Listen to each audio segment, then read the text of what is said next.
بسم الله الرحمن الرحيم. الله ولي الذين آمنوا يخرجهم من الظلمات إلى النور.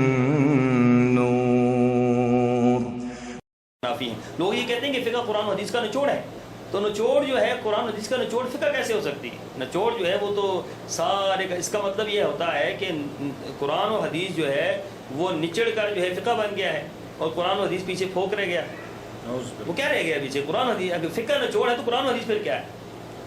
فقہ جو ہے قرآن و حدیث کا نچوڑ نہیں ہے، وہ رائے ہے، لوگوں کی آراء جمع کی ہوئی ہیں اس کے اندر. امام حنیفہ نے یہ کہا، امام شافعی نے یہ کہا، امام مالک نے یہ کہا، یا امام ظفر نے یہ کہا، امام یوسف نے یہ کہا، یا امام محمد نے یہ کہا. وہ ان کی آراء ہیں. ٹھیک، کوئی مانے ٹھیک ہے، کتاب و سنت کے مطابق ہے تو ٹھیک ہے، کوئی ایسی بات نہیں ہے، لیکن کتاب و سنت کے منافی ہے تو ان کی بات کی کوئی حیثیت نہیں. خود امام حنیفہ رحمہ اللہ نے فرما دیا اترکوا قولی بخبر رسول اللہ صلی اللہ علیہ وسلم، کہ میرے قول کو اللہ کے رسول صلی اللہ علیہ وسلم کی حدیث کے آ جانے کے بعد چھوڑ دو. صح الحدیث فہو مذہبی، صحیح حدیث میرا مذہب ہے. یہ امام حنیفہ رحمہ اللہ نے یہ فرمایا.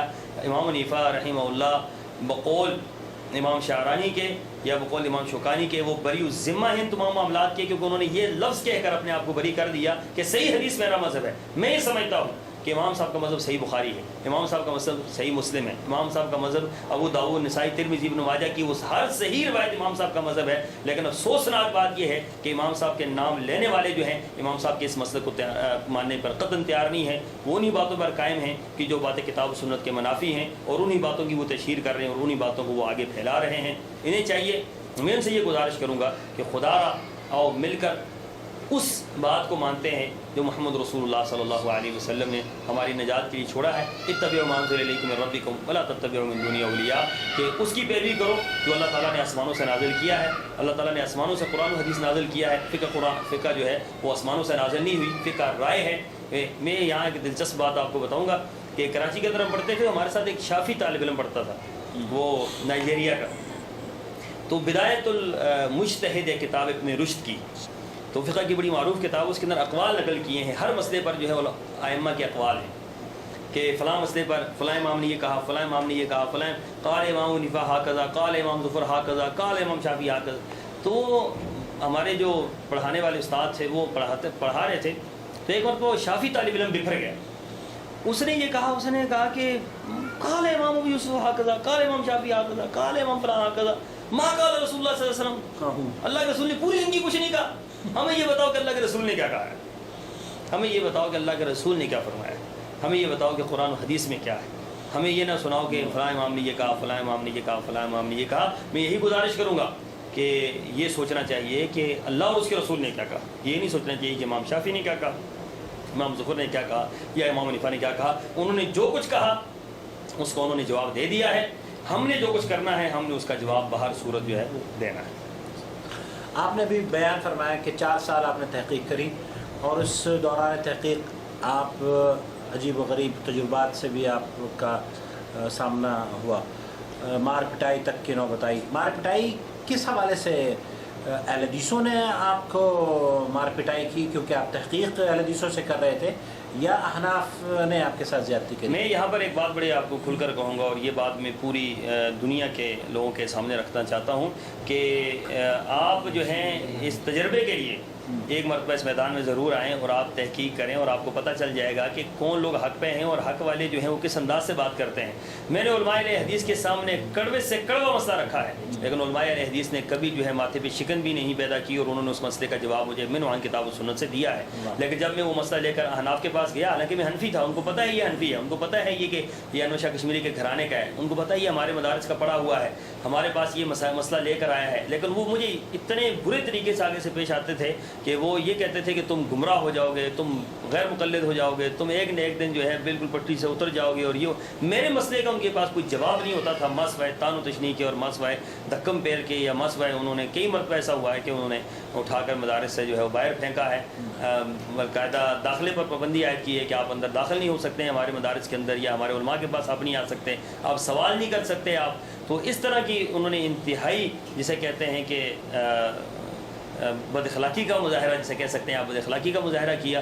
اور علماء حدیث نے الحمدللہ جس سال میں دین کے پاس میں گیا تحقیق کے حوالے سے، انہوں نے بڑے ہی پیارے انداز سے دلائل کی روشنی میں مجھے سمجھایا ہے اور الحمدللہ میں یہ سمجھتا ہوں، میں پوری دنیا کے لوگوں سے یہ بات کہوں گا کہ خدا را آپ تحقیق کے لیے علماء حدیث کا دروازہ کھٹکھٹائیں، آپ کو کبھی مایوسی نہیں ہوگی۔ اللہ کے فضل و کرم سے علماء حدیث جو ہیں اس حوالے سے بڑے فراخ دل ہیں اور بڑے احسن انداز سے وہ سمجھاتے ہیں، اور بڑا ان کا کھلا اس سلسلے میں ہلکا ہے اور بہت واضح ان کی باتیں اس سلسلے میں ملتی ہیں۔ لیکن علماء احناف میں ابھی ایک دوست ہمارے وہاں پر واکنڈ میں حدیث ہوئے، تو میں نے کہا کہ آپ اس طرح کریں کہ آپ یہ حدیث آپ نے رفع دین کی پڑھی ہے تو آپ جائیں فلاں شیخ الحدیث ہیں دیوبندی حضرات کے، تو میں نے کہا ان سے آپ جا کر اس مسئلہ پوچھیں۔ تو وہ گئے جب ان سے پوچھنے کے لیے تو انہوں نے ان کو وہ بخاری چھین لی ان سے، اور ان کو کہا چلو یہاں سے بھاگ جاؤ، تم بخاری تمہیں اٹھانے کی ضرورت کیسی ہوئی؟ ہم بخاری آج تک نہیں اٹھا رہے کہ ہم کہتے ہیں بخاری کی بیعت بھی ہو جائے گی، تو تم نے بخاری کیسے اٹھا لی؟ تو وہ یہاں تک لوگوں کو جو ہے وہ کرتے ہیں، اور ہمارے ساتھ اس سے بھی بڑھ کر انہوں نے کیا، کیونکہ وہ یہ سمجھتے تھے کہ یہ جس طرف جا رہا ہے تو آخر کہیں نہ کہیں اس کو منزل مل ہی جائے گی۔ تو یہ ساری رکاوٹیں تو بہرحال پیش آئیں۔ تبدیلی کے بعد کچھ ایسے مراحل سے آپ کا گزر ہوا، انہوں نے اذیتیں آپ کو پہنچائی کیونکہ ان کا مذہب آپ نے چھوڑا تھا؟ تبدیلی کے بعد جو خاندان کا جو ہے وہ ریئیکشن تھا وہ تو بہت زیادہ تھا، بڑی خطرناک حد تک تھا کہ میں وہ بات آپ سے کر رہا تھا کہ میں وہ مظفر آباد خط لکھتا تھا، اور میں بات کر رہا تھا کہ آپ جو ہے وہ اس حوالے سے میری رہنمائی کریں، تو وہ ہر مسئلے کے آخر میں مجھے یہ لکھ دیتے تھے کہ تم سوچنا بند کر دو، مقلد کے لیے سوچنا جو ہے جرم ہے، مقلد سوچ نہیں سکتا، مقلد کی بات جو ہے نا وہ سوچنا مقلد کا مسئلہ جو ہے یہ خراب کر دیتا ہے۔ آپ سوچیں نا، بس اپنے ائمہ پہ اعتماد کریں، اپنے علماء پہ اعتماد کریں، اپنے اکابرین پہ اعتماد کریں کہ جن کو دنیا جو ہے وقت کا امام مانتی تھی وہ ان کی بات جو تھی وہ ٹھیک ہے۔ میں ان سے یہ لکھتا تھا کہ اللہ کے رسول کی بات کا پھر میں کیا کروں؟ اللہ کے رسول کی بات اور ہے، ان کی بات اور ہے، میں اب اکابرین کی بات کو مانوں یا اللہ کے رسول کی بات کو مانوں؟ تو انہوں نے ایک مرتبہ پھر اس کے جواب میں مجھے یہ لکھا کہ مجھے شک لگتا ہے کہ کہیں تم گمراہ نہ ہو جاؤ۔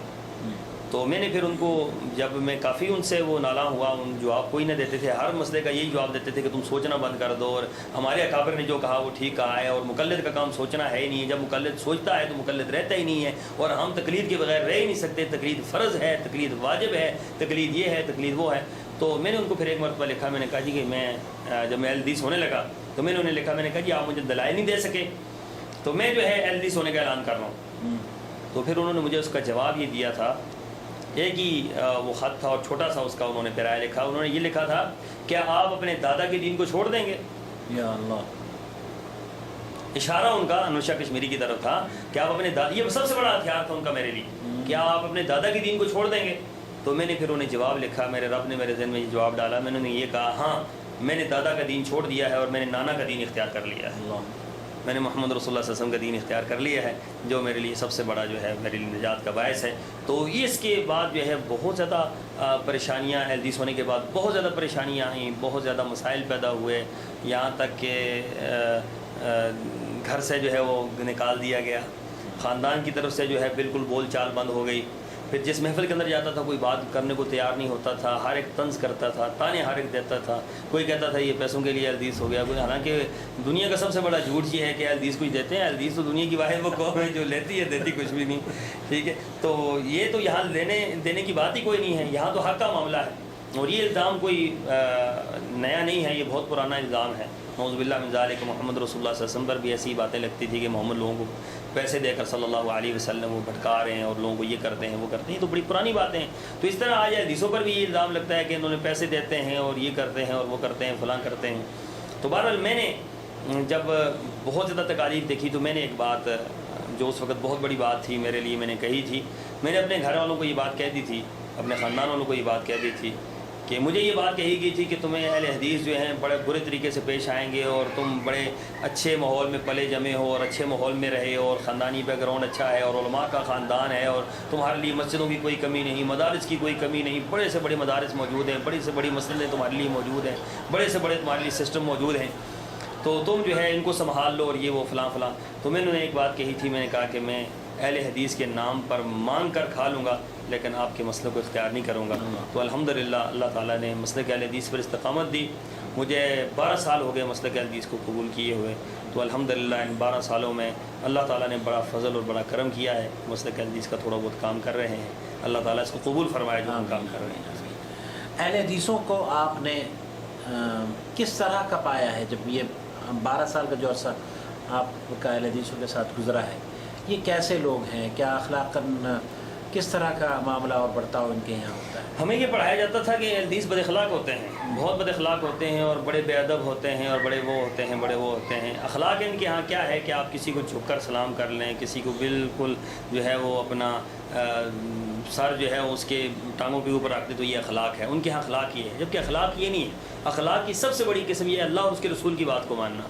اہل حدیث حضرات کا اخلاق سب سے بلند ہے کہ اللہ کی بات آ جائے، اللہ کے رسول کی بات آ جائے، وہ دنیا کی کسی اور کی بات کو ماننے کے لیے تیار نہیں ہوتے ہیں. تو اہل حدیث کا اخلاق روئے زمین میں سب سے بڑا اخلاق ہے، سب سے بلند اخلاق والے اہل حدیث. رسول اللہ صلی اللہ علیہ وسلم کا اخلاق پوری کائنات کے لیے نمونہ تھا. وَإِنَّكَ لَعَلَىٰ خُلُقٍ عَظِيمٍ، آپ اخلاق کے عظیم کے مالک تھے کہ آپ نے اللہ تعالیٰ کی کسی فرمان کو بھی آپ نے وہ ایسا نہیں ہوا کہ پورا نہ کیا. آپ اللہ تعالیٰ نے جو حکم دیا محمد رسول اللہ صلی اللہ علیہ وسلم نے اس کو عنوان مان لیا، اور یہ اخلاق کی اعلیٰ ترین پھر آپ کو ڈگری ملی کہ وَإِنَّكَ لَعَلَىٰ خُلُقٍ عَظِيمٍ. تو اللہ کے رسول صلی اللہ علیہ وسلم کو ماننے والے اہل حدیث حضرات بھی اللہ کے فضل و کرم سے اسی اخلاقی نوعیت پر قائم ہیں کہ اہل حدیث کے سامنے آپ قرآن کی آیت رکھیں، اہل حدیث کے سامنے آپ حدیث رکھ دیں. اہل حدیث کٹ سکتا ہے، مر سکتا ہے، سب کچھ ہو سکتا ہے، اللہ کے رسول کی حدیث کا انکار نہیں کر سکتا، قرآن کا انکار نہیں کر سکتا، اس کو جھٹلا نہیں سکتا. کبھی اس کے اندر یہ جرت پیدا نہیں ہو سکتی کہ وہ کسی بھی صحیح حدیث کو جھٹلا دے یا کسی بھی صحیح حدیث پر عمل کرنے سے وہ کوتاہی نظر انداز کا کوئی ایسا معاملہ کریں. عمل کے اندر کوتاہی ہو سکتی ہے لیکن اس کے نظریے، سوچ اور فکر کے اندر کبھی الحمدللہ کوئی کوتاہی ایسی نہیں ہو سکتی. میں نے اہل حدیث کو دنیا والوں کے لیے ایک ماڈل اور نمونہ اس حوالے سے پایا ہے کہ اہل حدیث جو ہے ایک نمونہ ہے دنیا والوں کے لیے. ان کا اخلاق ایک نمونہ ہے، ان کے نظریے ایک نمونہ ہے، ان کی سوچ اور فکر جو ہے دنیا والوں کے لیے نمونہ ہے. یہ وہ نمونہ پیش کرتے ہیں جو الحمدللہ سلف نے اور اس کے علاوہ جتنے بھی اس وقت سلف صالحین ہیں ان کا نمونہ یہ لوگ. آج اگر کسی نے سلف صالحین کو دیکھنا ہے، کسی نے آج اگر صحابہ کرام کی اس عملی تعبیر کو دیکھنا ہے، ان کی فکر کو دیکھنا ہے کہ صحابہ کرام کی فکر کتاب و سنت کے بارے میں کیا تھی، تو وہ آج اہل حدیثوں کو دیکھیں کہ روئی زمین پر وہ اہل حدیث ہیں جو صحابہ کرام کی فکر پیش کرتے ہیں کہ صحابہ کی فکر یہ تھی کہ قرآن و حدیث حق ہے اور قرآن و حدیث میں ہی نجات ہے. آج کے اہل حدیث کی بھی یہی فکر ہے کہ قرآن و حدیث حق ہے اور قرآن و حدیث پر ہی عمل کرنے سے ہمیں نجات مل سکتی ہے. اس سے پہلے کہ ہم اپنی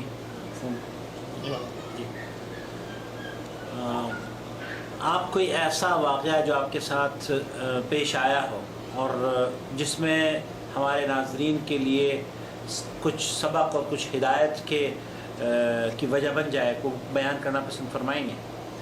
واقعہ تو اس طرح کے بہت زیادہ ہیں جو اس حوالے سے بنے لوگوں کی ہدایت کا سبب بنیں گے. پہلی بات تو یہ ہے کہ میں جب اہل حدیث ہوا تو ہمیں اس کے نئے حدیث تھے تو ہمیں پتہ نہیں تھا کہ کس ٹائم کیا عمل کرنا ہوتا ہے اور کس ٹائم کیا عمل کرنا ہوتا ہے. تو آپ اکثر دیکھتے ہیں کہ ان کے ہاں اکثر سنتیں متروک ہیں. ہمارے یہاں تبلیغی جماعت ہے، اس کا تو ماٹو یہی ہے کہ آپ جو ہے اپنا 100% رسول اللہ صلی اللہ علیہ وسلم کے طریقوں میں کامیابی ہے، لیکن وہ 100% کیا کہ ان کے اندر تو 10% بھی نہیں ہے رسول اللہ صلی اللہ علیہ وسلم کے طریقے جو وہ اختیار کریں. رسول اللہ صلی اللہ علیہ وسلم کے طریقوں کی واضح مخالفت کرتے ہیں یہ لوگ. مغرب سے پہلے کی سنتیں نہیں پڑھتے. ٹھیک اسی طریقے سے قراتیں جو مختلف اوقات میں رسول اللہ صلی اللہ علیہ وسلم نے مختلف قراتیں کی ہیں. جمعے کے دن سورہ غاشیہ ہے، سورہ سبح اسم ربک، سورہ اعلیٰ ہے، وہ ان کی تلاوت نہیں کرتے یہ لوگ. ہم نے تو کبھی زندگی میں یہ تلاوتیں نہیں سنی ان کی زبانوں سے. اسی طریقے سے ہم نے جو ہے وہ باقی کئی ایسی سنتیں ہیں متروک جو بالکل ترک ہو چکی ہیں، لوگوں نے اختیار ہی نہیں کی. وہ اہل حدیث کے ہاں کر ہم نے دیکھی کہ یہ سنتیں جو ہیں وہ اہل حدیث کے ہاں ہیں. اس میں یہ جمعے کے دن جو ہے وہ صبح فجر کی نماز میں حامیم سجدہ اور سورہ طہر کی تلاوت ہے. تو میں فجر کی نماز پڑھا رہا تھا، نئے حدیث ہوا تھا تو فجر کی نماز پڑھا رہا تھا. تو فجر کی نماز پہ میں نے شروع کر دی لا اقسم بہذا البلد، لا اقسم بیوم القیامہ. جب میں نے شروع کی تو پیچھے سے ایک بندے نے لقمہ دیا، حامیم تنزیل کتاب من اللہ العزیز العلیم، الف لام میم تنزیل کتاب من اللہ العزیز العلیم. تو میں نے کہا میں پڑھ رہا ہوں سورہ قیامہ، تو یہ بتا رہا ہے لقمہ کہیں کا دے رہا ہے، میں کچھ اور پڑھ رہا ہوں، یہ چکر کیا ہے؟ پھر میں وہ سورہ قیامہ شروع کروں کہ میں صورت پڑھ رہا ہوں تو وہ پھر مجھے وہاں سے لقمہ کچھ اور دے دے. میری سمجھ میں نہ آئی، مجھے یہ سمجھ ہی نہیں آ رہی تھی کہ یہ کیا مسئلہ ہے. میں کچھ اور پڑھ رہا ہوں، یہ اللہ کا بندہ پیچھے سے کچھ اور کر رہا ہے. تو اس نے مجھے پڑھنے نہیں دی صورت. نماز کے اندر ایک وہ عجیب سی وہ کشمکش، جیسے بھی شروع کروں تو وہ مجھے ٹوک دے. تو الحمدللہ میں حافظ قرآن تو ہوں تو میں نے وہیں سے ہی شروع کیا. مجھے پتہ لگا کہ حامیم سجدہ شروع کی، لیکن مجھے یہ نہیں پتا تھا کہ یہ حدیث ہے کوئی کہ حامیم سجدہ فجر کی نماز کے اندر جمعے کے دن رسول اللہ صلی اللہ علیہ وسلم نے پڑھی. تو میں نے بہرحال وہی پڑھ لی، وہ پڑھی. تو اگلی میں پھر میں نے وہ سجدہ تو میں نے کیا اس کے اندر، لیکن اگلی جو تھی صورت پھر میں نے وہ سورہ قیامہ شروع کی تو پھر اس نے مجھے ٹوک دیا پیچھے سے. وہ حل اتى علی الانسان حین من الدہر، میں پھر پڑھوں تو پھر وہ حل اتى علی الانسان حین من الدہر، پھر میں نے وہ شروع کر دی حل اتى علی الانسان حین من الدہر۔ نماز سے میں فارغ ہوا تو میرے غصے کی انتہا نہیں تھی کہ یہ کون بندہ ہے، یہ کیا میں آگے کچھ اور پڑھ رہا ہوں، یہ پیچھے لقموں کو چھوڑ دے۔ تو ایک حافظ قرآن تھے، نابینا تھے، وہ تشریف لائے میرے پاس، تو میرے پاس آ کر بیٹھے، مجھے کہنے لگے مولانا بہت معذرت کے ساتھ آپ کو پتہ نہیں ہے کہ اللہ کے رسول صلی اللہ علیہ وسلم نے جمعے کی فجر کی نماز میں حامیم سجدہ اور سورہ دہر ہمیشہ تلاوت کی ہے، تو آپ اللہ کے رسول کی سنت کو چھوڑ کر کدھر جا رہے ہیں؟ نبی کی سنت کو چھوڑیں گے تو ہم لوگ گمراہ ہو جائیں گے، نبی کی سنت پر ہمارے لیے نجات ہے۔ اس واقعے نے مجھے ہلا کر رکھ دیا کہ اس وقت کے اندر اللہ کے فضل و کرم سے نبی کی سنتوں کو پورا کرنے والے لوگ ہیں تو الحمدللہ وہ اہل حدیث کا گروہ ہے۔ تو یہ انسان کی رہنمائی کے لیے یہ واقعات جو ہے بڑی اہمیت کے حامل رکھتے ہیں کہ اہل حدیث جو ہے، جو منہجی اہل حدیث ہیں، وہ کبھی کسی کو اپنے نقطے سے نہیں ہٹنے دیں گے، وہ اسی نقطے پر قائم ہے جس نقطے پر رسول اللہ صلی اللہ علیہ وسلم نے چھوڑا تھا کہ اللہ کے رسول صلی اللہ علیہ وسلم نے فرمایا تھا کہ ایک جماعت میرے زمانے سے چلے گی اور قیامت تک اس جماعت کو جو ہے کوئی ظالم کا ظلم اور جابر کا جبر اور عادل کا عدل اس کو روک نہیں سکے گا، اور وہ جماعت قیامت تک قائم رہے گی۔ میرا ایمان یہ ہے کہ رسول اللہ صلی اللہ علیہ وسلم کے زمانے سے جو جماعت چلی وہ اہل حدیث کی جماعت تھی، اور بغیر تعطل کے تقلیدی فرقے تو 400 سال بعد پیدا ہوئے۔ شاہ ولی اللہ محدث دہلوی نے خود حجت اللہ البالغہ کے اندر لکھا کہ 400 سال بعد پیدا ہوئے، تو 400 سال پہلے رسول اللہ صلی اللہ علیہ وسلم کا جو بعد کا زمانہ، صحابہ کا، تابعین کا، تبع تابعین کا، ائمہ کا، یہ سارا زمانہ اہل حدیث کا زمانہ ہے، اور اس وقت سے لے کر آج تک اہل حدیث موجود ہیں، اور قیامت تک اللہ کے فضل و کرم سے اہل حدیث موجود رہیں گے۔ اہل حدیث کو دنیا کی کوئی طاقت ختم نہیں کر سکتی۔ جس ٹائم اہل حدیث دنیا سے ختم ہو جائیں، میں نہیں سمجھتا کہ دنیا قائم رہ سکتی ہے۔ اس کی وجہ یہ ہے کہ اہل حدیث جو ہے یہی وہ موحدین کا گروہ ہے، یہی وہ ناجی گروہ ہے، یہی وہ گروہ ہے کہ جس کے لیے رسول اللہ صلی اللہ علیہ وسلم نے طائفہ منصورہ کا لقب دیا تھا۔ یہ وہ کامیاب لوگ ہیں، یہی وہ گروہ ہے کہ جو آج رسول اللہ صلی اللہ علیہ وسلم کی حدیث کی سب سے بڑھ کر خدمت کر رہا ہے۔ یہی وہ گروہ ہے کہ جو قرآن کی سب سے بڑھ کر جنہوں نے خدمت کی۔ قرآن کے ترجمے ہمیں یہی پڑھایا جاتا تھا کہ قرآن و حدیث کی جتنی خدمت علماء دیوبند نے کی اتنی کسی نے نہیں کی، لیکن ہمیں جب ہم تحقیق کرنا شروع ہوئے تو ہمیں پتہ چلا انہوں نے کیا خدمت کی ہے اور کیا نہیں کی۔ لیکن اللہ کے فضل و کرم سے اہل حدیث کی خدمت آج دنیا کے اندر موجود ہے کہ دنیا کی تقریباً اکثر زبانوں کے اندر احادیث کے ترجمے موجود ہیں، احادیث کی تشریحات موجود ہیں، احادیث کے جو ہے وہ بڑے اپنے بہترین سے بہترین ان کی کمپوزنگ کی گئی ہے، احادیث کے اردو میں ترجمے، دنیا کی تقریباً اکثر زبانوں میں ترجمے آپ وہ منظر عام پر آ رہے ہیں، انگلش میں آ رہے ہیں اور دیگر زبانوں میں الحمدللہ ترجمے آ رہے ہیں۔ تو یہ الحمدللہ ساری خدمات جو ہیں وہ اہل حدیث کی ہیں، اور اللہ کے فضل و کرم سے میں یہ سمجھتا ہوں کہ علامہ احسان اللہ ظہیر فرمایا کرتے تھے، اور میں بھی اکثر تقریروں میں یہ بات کہتا ہوں کہ علامہ صاحب فرمایا کرتے تھے یہ صدی اہل حدیث کی صدی ہے۔ تو علامہ صاحب نے صحیح فرمایا، اللہ تعالیٰ ان کی قبر کو نور سے منور فرمائے اور اللہ تعالیٰ ان کے مقام اور درجے کو بلند فرمائے۔ تو علامہ صاحب صحیح کہتے ہیں، لیکن میں اس سے آگے ایک بات کہتا ہوں ہمیشہ کہ زندگی اہل حدیث کی زندگی ہے، جینا اہل حدیث کا جینا ہے، مرنا اہل حدیث کا مرنا ہے۔ وجہ یہ ہے کہ اہل حدیث کی زندگی، اہل حدیث کا جینا، اہل حدیث کا مرنا یہ کتاب و سنت کے تابع ہوتا ہے۔ جس کی زندگی کتاب و سنت کے تابع ہوگی اسی کی قابل فخر زندگی ہے۔ اگر اہل حدیث نہ ہوتے تو پتہ نہیں کس دربار کی مٹیاں چاٹ رہے ہوتے، اگر اہل حدیث نہ ہوتے تو پتہ نہیں کس امام کے لیے کیا کچھ ہم اس کی باتوں کو آگے پیچھے کر رہے ہوتے اور اس کو جو ہے وہ توڑ جوڑ کے کتاب و سنت کے مطابق بنانے کی کوشش کر رہے ہوتے۔ اگر اہل حدیث نہ ہوتے تو پتہ نہیں پیٹ پیٹ کے اپنا کیا حشر کرتے۔ اللہ تعالیٰ لاکھ لاکھ شکر ہے کہ تو نے کتاب و سنت کے مطابق جو ہے ہمیں اہل حدیث بنایا ہے، اور اہل حدیث جو ہے ایک گروہ نہیں، کوئی فرقہ نہیں، اہل حدیث نام ہے، اسلام کا نام ہے، اسلام کا دوسرا نام اہل حدیث ہے، کیونکہ اہل حدیث جو ہیں وحی کے ماننے والے ہیں، اور وہی قرآن و حدیث وہی ہے، قرآن بھی وہی ہے، حدیث بھی وہی ہے، اور اللہ کے فضل و کرم سے اہل حدیث اس وحی کو ماننے والے ہیں۔ اور اللہ تعالیٰ سے دعا بھی کرتا ہوں کہ اللہ تعالیٰ جو ہے اہل حدیثوں کو پوری دنیا کے اوپر غالب کر دے، اور پوری دنیا کے اندر ان کی دعوت کو اور ان کی سعی اور کوشش کو اللہ تعالیٰ پوری دنیا کے اوپر پھیلائے، اور قبولیت اللہ تعالیٰ ان کو قبولیت سے نواز دے۔ اللہ جزاک اللہ خیر۔ مولانا آپ بلد الامین میں تشریف فرما ہے، مکہ المکرمہ میں، اپنی اہلیہ کے ساتھ آپ عمرے کی سعادت کے لیے یہاں تشریف لائے ہیں۔ اللہ رب العالمین آپ کے سفر کو سفر مبارک بنا دے، قابل قدر سعی اور معاف کیا ہوا گناہ بنا دے۔ آپ 2-3 ہفتے سے یہاں سعودی عرب میں قیام پذیر ہیں۔ دوران قیام جو مملکت سعودی عرب کی یا خادم الحرمین شریفین ملک عبداللہ اور جو ان کے اخوان کی جو نظامی امور یا انتظامی امور جو یہاں پر آپ دیکھ رہے ہیں، امن و سلامتی کا ایک جو یہاں کا سما آپ دیکھ رہے ہیں، اور دینی خدمات جو یہاں پر ہو رہی ہیں اس کے بارے میں آپ کیا کچھ فرمانا پسند فرمائیں گے؟ میں یہ سمجھتا ہوں عاقل صاحب کہ یہ آپ نے بڑا ایک اچھا سوال، بڑا دلچسپ سوال یہ کیا ہے. یہ میری نس نس کے اندر اس سوال کا جو ہے وہ ایک جواب ہے، اور میرے ایک اگر جسم کی ایک خون کے ایک قطرے میں اس کا جو ہے ایک اللہ تعالیٰ کے ہاں شکر موجود ہے.